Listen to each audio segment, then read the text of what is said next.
तो my dear friends, कैसे हैं आप सब लोग। आज हम लोग डिस्कस करने वाले हैं मेटल, नॉन मेटल, मेटलॉइड। चलिए आज हम लोग डिस्कस करने वाले हैं मेटल, नॉन मेटल, मेटलॉइड, धातु, अधातु, उपधातु एंड इसमें जितने भी इंपॉर्टेंट्स पॉइंट्स, की पॉइंट्स जो आते हैं कंपटीशन में, सब मैं डिस्कस करूंगा। राइट, चलिए सबसे पहले अपन डिस्कस करने वाले हैं मेटल के बारे में।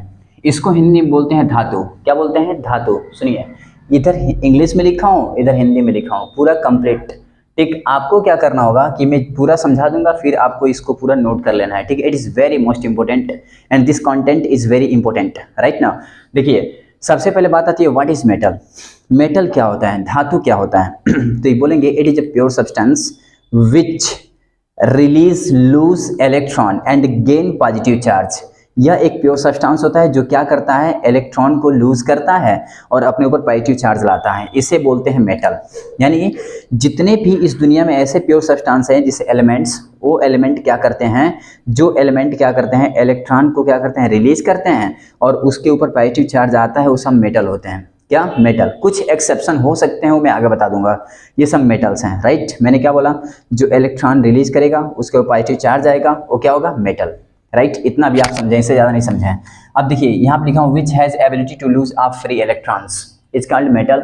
इलेक्ट्रॉन त्यागने की क्षमता को क्या बोलते हैं अपन? धातु कहते हैं। राइट, आगे देखिए एग्जाम्पल, अगर मैं सोडियम की बात करूँ तो सोडियम के पास 11 इलेक्ट्रॉन्स होते हैं, 11। और 11 इलेक्ट्रॉन का अगर मैं इलेक्ट्रॉनिक कन्फिग्रेशन लिखूँ तो होता है 2 8 1। आउटर मोस्ट सेल, ये जो लास्ट वाला दिख रहा है ना, इसको बोलते हैं आउटर मोस्ट सेल। इसमें जो इलेक्ट्रॉन प्रेजेंट है ना, ये इलेक्ट्रॉन दे देगा। और क्यों देगा? क्यों इसलिए देगा क्योंकि इसके आउटर में एक इलेक्ट्रॉन अगर दे दिया तो इसके लास्ट में 8 बचेंगे। और जिस एटम के लास्ट सेल में अगर 8 इलेक्ट्रॉन हो, 2 इलेक्ट्रॉन हो, 18 इलेक्ट्रॉन्स हो, 32 इलेक्ट्रॉन्स हो, वो कंप्लीटली फुलफिल होता है। और वो फुलफिल होता है तो स्टेबल हो जाता है। राइट, अपनी स्टेबिलिटी गेन करने के लिए सोडियम एक इलेक्ट्रॉन को निकाल देगा। जब निकालेगा तो ये इसके ऊपर पॉजिटिव चार्ज आएगा, और पॉजिटिव चार्ज आने का मतलब क्या, मेटल है ये। तो ये मेटल है, सोडियम क्या है, मेटल। अब इसने इलेक्ट्रॉन रिलीज किया, पॉजिटिव चार्ज आया, मेटल हुआ। इस इलेक्ट्रॉन्स को बोलते हैं फ्री इलेक्ट्रॉन्स। क्या बोलते हैं? Free electrons. और इस पॉजिटिव चार्ज को बोलते हैं कर्नल। क्या बोलते हैं? Kernel. And this positive charge is kernel, electron is free electrons. ठीक, यहाँ देखिए they have lustre shine, hard conduct, heat and electricity. मतलब इनकी प्रॉपर्टी है, सब देख सकते हैं। ये चमकीली, ठोस एवं ताप व विद्युतीय सुचालक होती हैं। मतलब समझ ही गए, ये हार्ड होता है, लुस्टर होता है, साइन करता है, ठीक है ना, ये इलेक्ट्रिसिटी एंड ये सब कंडक्ट करता है। राइट, यहाँ देखिए metal are malleable can be beaten into the thin sheet. Metal को हम लोग पीट करके इसको पतले सीट में कन्वर्ट कर सकते हैं। जैसे एल्युमिनियम को हम लोग क्या करते हैं, पतले सीट में। और ये एल्युमिनियम मिठाई जो होती है ना, जो आती है रक्षाबंधन टाइम मिठाई, उस पर लगी होती है। ठीक, यहाँ देखिए दे हैव रेजोनेंस पावर। इसके पास रेजोनेंस पावर होती है, जैसे गोल्ड, सिल्वर, आयरन, के, पोटेशियम एंड एक्सेट्रा। ये तन्य होती हैं, तन्य अर्थात तार के भांति खींचा जा सकता है, इसे तार के भांति खींच सकते हैं। ये आघात वर्ध्य होती है, अर्थात पीट कर इसे महीन चादर बनाया जा सकता है, जैसे एल्युमिनियम मैंने बोला। ये प्रतिध्वनि पूर्ण होती हैं, उदाहरण के लिए सोना, चांदी एक्सेट्रा। ये था आपका मेटल। ठीक, मेटल में ये सब क्वालिटी, ये सब प्रॉपर्टी थी। ये इसका डेफिनेशन था पहला। ठीक, इसको हिंदी में बोलते हैं मुक्त इलेक्ट्रॉन। क्या बोलते हैं? मुक्त इलेक्ट्रॉन। इसको बोलते हैं कर्नल। राइट, तो ये आपका कर्नल हो गया, मुक्त इलेक्ट्रॉन्स हो गया। यानी मेटल में आप लोगों ने क्या समझा कि मेटल एक प्योर सब्सटेंस होता है जो क्या करता है, इलेक्ट्रॉन को लूज करके अपने ऊपर पॉजिटिव चार्ज रहता है और फ्री हो जाता है, यानी इसकी स्टेबिलिटी गेन कर लेता है। राइट, तो ये मेटल था। Right it. फिर नेक्स्ट फ्रेंड्स, अब हम बात करते हैं some important metal and its ore. कुछ महत्वपूर्ण धातु और उनके ओर मतलब अयस्क के बारे में जो कंपटीशन पूछे जाते हैं, बहुत इंपॉर्टेंट है, ध्यान से देखिएगा। देखिए सबसे पहले बात करता हूं मैं यहाँ, देखिए इधर मैं इंग्लिश में लिखा हूँ, इधर हिंदी में लिखा हूँ, बाइलिंगुअल। ओके, ठीक। देखिए मेटल की बात करता हूँ, जैसे फेरम, Fe, फेरस इसको अपन बोलते हैं, फेरम भी बोलते हैं। फेरम में कौन कौन सबसे इंपॉर्टेंट है, ये चारों। देखिए हेमेटाइट, Fe2O3 को हेमेटाइट बोलते हैं। क्या बोलते हैं? हेमेटाइट बोलते हैं। राइट, मैग्नेटाइट Fe3O4 इसको मैग्नेटाइट बोलते हैं। सीडेराइट FeCO3 को सीडेराइट बोलते हैं। देखिए आपको प्रैक्टिस तो करना पड़ेगा, बहुत ज़्यादा प्रैक्टिस करना पड़ेंगे, याद करने पड़ेंगे, तभी हो पाएगा। लाइम स्टोन या आयरन पायराइट Al2O3.2H2O। राइट, तो ये आपका हो गया फेरम का, ये और नेम है, ये सब के सब और नेम है। अच्छा, अब आपके दिमाग में चल रहा हो कि और क्या होता है मिनरल्स, तो जब मैं बताऊंगा ना मिनरल्स और सब एक साथ बता दूंगा। एक्चुअली और क्या होता है, अर्थ क्रस्ट से जितने कुछ भी हम निकालते हैं वो सब के सब क्या होता है, वो सब आपका होता है मिनरल। क्या होता है, मिनरल। उसको निकालने के बाद उसको प्रॉफिट के अकॉर्डिंग प्रॉफिटेबली अगर हम उसको एक्सट्रैक्ट करते हैं, उसको हम साफ करते हैं प्रॉफिट के अकॉर्डिंग, तब जो बचता है मेरे पास उसमें अभी कुछ ना कुछ इम्प्योरिटी रह जाती है 20% तक। तो जो मेरे पास बचा प्योर करने के बाद इम्प्योरिटी के साथ थोड़ा इम्प्योरिटी उसमें बची रहती है, जो बचा वही क्या कहलाता है, और कहलाता है। राइट, अब आप समझ गए होंगे जो अर्थ से निकलता है मिनरल्स हैं उसको हम प्योर करते हैं प्रॉफिट के अकॉर्डिंग तो बन जाता है ओर्स। तो ये सब और की बात कर रहा हूँ मैं। अभी इसके अंदर 20% इम्प्योरिटी होती है जिसको और भी प्योर किया जाता है, ठीक ना, प्योरिफिकेशन के अकॉर्डिंग, तो आगे बताऊंगा। ठीक, इधर देखिए, अब बात करता हूँ मैं, फेरम हो गया, Fe, ये समझ चुके होंगे। इसके बाद आता है एल्युमिनियम। एल्युमिनियम के और कौन है सबसे इंपॉर्टेंट, Al2O3 2S2O जिसको बोलते हैं एल्यूमिना या बॉक्साइट, बहुत इंपॉर्टेंट है, ये बहुत बार पूछा जाता है। क्रायोलाइट हो गया, कोरंडम हो गया, Na3AlF6, Na3AlF6 याद कर लीजिएगा, it is very very most important for CGL में आया था, ये 2018 में आया था सीजीएल, ये सीजीएल में आया था भाई, Na3AlF6। फिर जिंक देख लीजिए, जिंक जैसे जिंकाइट हो गया, जिंक ब्लेंड हो गया, ZnCO3 इसको बोलते हैं। फिर स्टेनम अभी तक आया नहीं, आ सकता है, कैल्सिटेराइट होता है। फिर थोरियम होता है, इसको बोलते हैं थोरियम ऑक्साइड, राइट, हिंदी में लिखा हूँ। लोहा, फेरम को बोलते हैं लौह। Hematite, magnetite, siderite, limonite, aluminium, alumina, cryolite, Na3AlF6 बहुत इंपॉर्टेंट है, ये सब इंपॉर्टेंट है जितना इसमें लिखा हूँ, ये सब आप पढ़ लीजिएगा, लिख लीजिएगा। Okay, it is very most, note करके इसको रिमेंबर करिए, फिर नेक्स्ट बात करता हूँ। चलिए फ्रेंड्स, अब बात करते हैं नॉन मेटल का। ठीक, मेटल हो गया, मेटल के कुछ इंपॉर्टेंट ओर्स हो गए। अब बात करते हैं नॉन मेटल का। नॉन मेटल में क्या है आपका, तो नॉन मेटल होता क्या है, तो नॉन मेटल भी एक प्योर सब्सटेंस होते हैं, प्योर सब्सटेंस के अंदर आते हैं। ठीक, ये एलिमेंट के अंदर आते हैं। नॉन मेटल एक ऐसा एलिमेंट होता है जो क्या करता है, इलेक्ट्रॉन को एक्सेप्ट करता है, और इलेक्ट्रॉन को एक्सेप्ट करके उसके ऊपर निगेटिव चार्ज आता है। जब इलेक्ट्रॉन एक्सेप्ट करेगा तो उसके ऊपर कौन चार्ज आएगा, निगेटिव चार्ज आएगा। और इलेक्ट्रॉन को एक्सेप्ट करने में जब निगेटिव चार्ज आने लगे तो हम बोलेंगे वो नॉन मेटल है। क्या है, नॉन मेटल। जैसे एग्जाम्पल बोल रहा हूँ मैं, क्लोरीन। क्लोरीन के पास लास्ट में कितने इलेक्ट्रॉन्स है, ये इलेक्ट्रॉनिक कन्वर्सन Cl का मैं सिखा दूंगा, 17 नंबर होता है, 2 8 7, लास्ट में कितने इलेक्ट्रॉन है, 7। और अभी मैंने कहा कि जिसके लास्ट में 2 8 18 32 ऐसे इलेक्ट्रॉन्स होते हैं वो क्या होता है, स्टेबल होता है। एक्चुअली इसके लास्ट में 7 इलेक्ट्रॉन है। ये स्टेबल गेन करने के लिए, स्टेबिलिटी गेन करने के लिए क्या करेगा, एक इलेक्ट्रॉन चाहेगा। अब एक इलेक्ट्रॉन कोई देने वाला होएगा ही, जैसे हाइड्रोजन देता है, सोडियम देता है, तब एक इलेक्ट्रॉन कोई देगा। जैसे एक इलेक्ट्रॉन ये लेगा तो इसके पास कितने हो जाएंगे, 8 इलेक्ट्रॉन हो जाएंगे, और ये क्या बना लेगा, Cl-। इसी कारण Cl मतलब क्लोरीन को हम बोलते हैं नॉन मेटल है, राइट, क्योंकि ये इलेक्ट्रॉन लेता है और निगेटिव चार्ज बनाता है। यानी अगर मुझे पता करना हो कि कौन मेटल है कौन नॉन मेटल है, तो एलिमेंट्स का सबसे पहले इलेक्ट्रॉनिक कन्फिगरेशन लिखेंगे। इलेक्ट्रॉनिक कन्फिगरेशन लिखने के बाद अगर उसके आउटर सेल में 5 इलेक्ट्रॉन है तो लेगा, 6 है तो लेगा, 7 है तो लेगा, 8 है तो लेगा ही नहीं। और जब ये लेगा तो ये क्या होगा, नॉन मेटल। लेकिन अगर लास्ट में 1 इलेक्ट्रॉन है, 2 इलेक्ट्रॉन है, 3 इलेक्ट्रॉन है तो देगा, और देगा तो क्या होगा, मेटल। लेगा तो नॉन मेटल, देगा तो मेटल। अब सुनिए, ये ले रहा है तो इसलिए नॉन मेटल, एग्जाम्पल लिख दिया मैं। ठीक, यहाँ देखिए, यह इलेक्ट्रॉन लेकर एनायन बनाता है। अच्छा, अब देखो उनकी प्रॉपर्टी देखो, दे डिस्प्ले वैरायटी ऑफ कलर, मतलब ये विभिन्न रंग की होती हैं, इनकी जो कलर होती है विभिन्न भिन्न भिन्न होती हैं। ठीक है, समझ रहे हैं, कलर इसका चेंज होता रहता है। एक्चुअली इसका कलर क्यों चेंज होता है, क्योंकि इलेक्ट्रॉन लोअर एनर्जी लेवल से हायर में जाता है, और हायर से जब लोअर में आ रहा होता है तो उसमें से एनर्जी रिलीज कर रहा होता है। क्या रिलीज कर रहा होता है, एनर्जी। यानी इनमें डी ट्रांजिशन होता है, जो आप समझ लेंगे, बाद में आगे सब एक्सप्लेन करूंगा जब पढ़ाऊंगा मैं, ब्लॉक पढ़ाऊंगा तब टेबल, पीरियोडिक टेबल पढ़ाऊंगा तो पूरा एक्सप्लेन करूंगा, राइट। अब देखिए यहाँ पे ये आपको समझ में आ गया। ठीक, यहाँ पे ये समझ में आ गया। देखिए, poor conductor of the heat and electricity, इसकी जो कंडक्टिविटी होती है बहुत पुअर होती है, क्योंकि ये नॉन कंडक्टर है, समझ गए। अभी तो देखिए, non metal are the non shiny, non ductile, non have resonance, मतलब ये ताप व विद्युत के कुचालक होती हैं। ये चमकीली, प्रतिध्वनि पूर्ण और आघातवर्धक नहीं होती, ये चमकता वमकता नहीं है। ठीक है, इसको मैं पीट करके उसके तरह जैसे धातु को मैं एकदम पतला बनाते ऐसा नहीं कर सकता हूँ।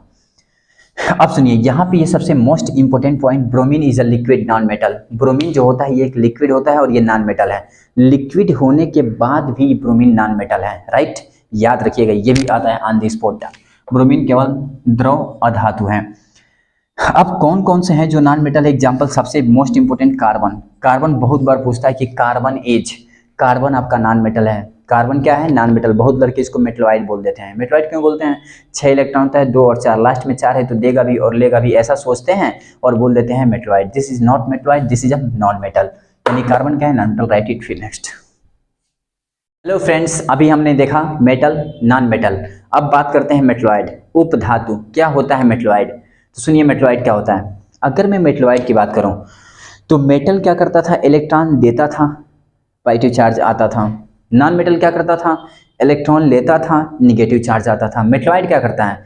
इलेक्ट्रॉन देगा भी और इलेक्ट्रॉन लेगा भी, यानी इसके पास दोनों की प्रॉपर्टी होगी, यानी मेटल का भी और नॉन मेटल का भी, दोनों के बीच की प्रॉपर्टी होगी, वो होता है मेटलॉइड, राइट।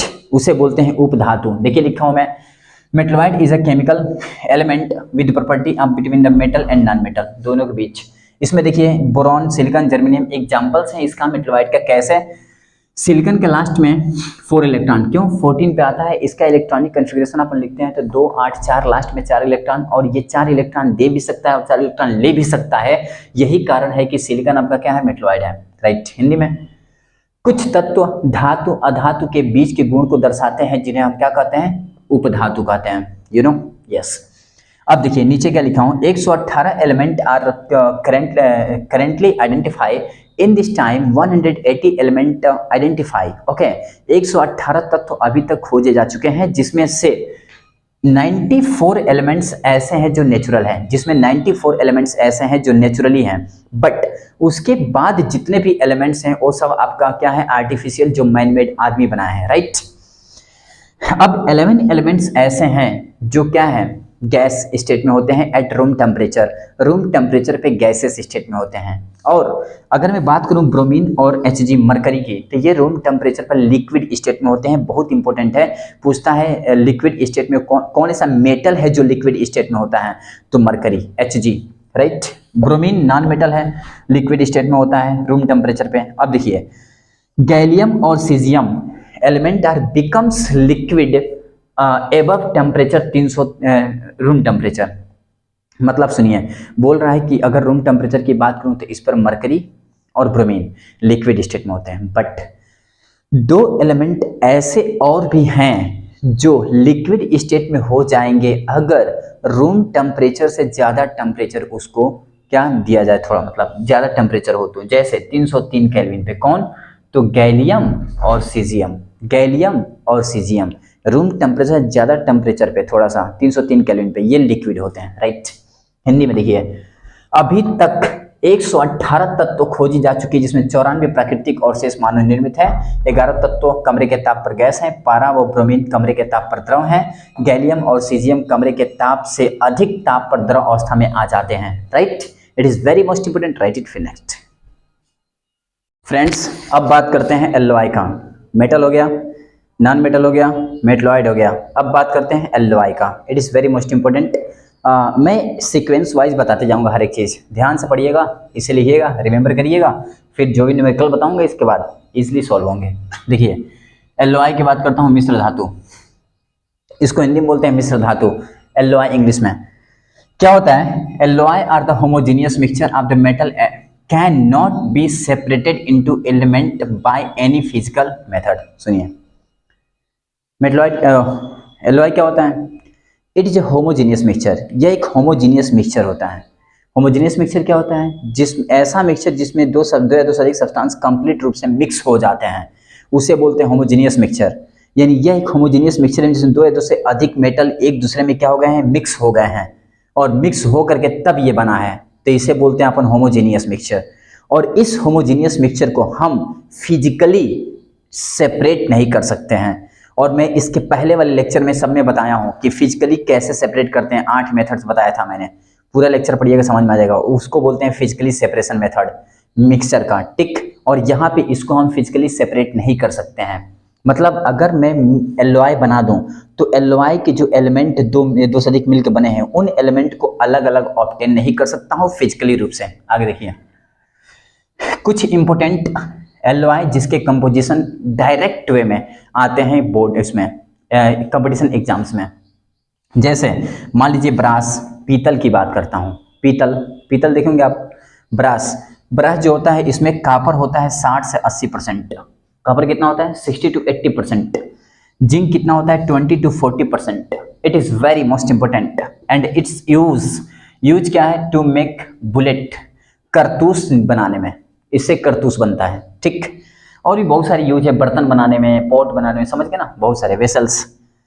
सेकंड है ब्रॉन्ज, इसको बोलते हैं प्योटर, कांसा नाम सुने होंगे कांसा। ठीक, इसमें होता है कापर 75% एंड टिन होता है 25%। Please remember it's very most important. ये कहाँ यूज होता है, बर्तन बनाने में, सिक्के बनाने में, राइट। नेक्स्ट आपका गन मेटल, इसको बोलते हैं गन मेटल। इसमें होता है कापर 87% एंड टिन होता है 10% और जिंक होता है 3%। इस कहाँ यूज करते हैं अपन, गन बनाने में।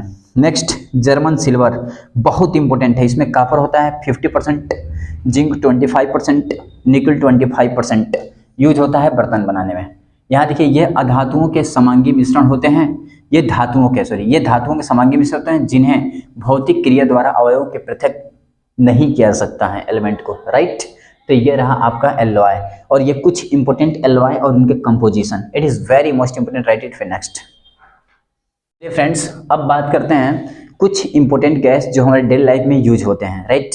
मेटल, मेटलॉइड, नॉन मेटल और एलओआई पढ़ा दिया। अब इस पे आते हैं सीक्वेंस वाइज। अब देखिए gas in our daily life use, ये गैस हो कौन कौन गैस है जो हमें पढ़ना है। ठीक, तो मैं एक्चुअली आज पहला गैस से पढ़ा रहा हूँ, फिर नेक्स्ट बताऊंगा, ठीक, नेक्स्ट वीडियो में। देखिए पहला है बायोगैस, इसको बोलते हैं बायोगैस या गोबर गैस, नाम सुने होंगे। It is very famous name, गोबर गैस।